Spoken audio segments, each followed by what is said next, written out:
Мендегі кешірмелер маусымлерге қарамай гүлдеп жаснап тұрады. Әр күні, әр секундта ма солай. Дөретушінің көзі сондай, ол әр нәрседен тілсім, хикмет аңлағысы келеді. Майда шүйделерден бақытты көргісі келіп, мәні ізлейді.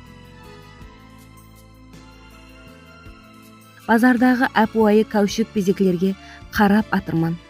Пластмассадан нақысланған болса да, бәһәрдің алдамшы нәпесі сезіледі. Дөретуші материалдық тәшвишлер иірімінде мантыққанында, инсанларға бақыттың құдіреті әйні әпуайлықта екенін түсіндіре алмайды. Расын айтсам, осы жасалма жапырақ та кеуліме бір сәт гозалық бағышлады. Бұның дәлелі ретінде осы кешірмелер менен сіз бенен бөліспектемен. Гозалықты жалы яки жансыз деп айыру мүмкін емес екен. Сұлулық жүректе оянса ғана бақыт.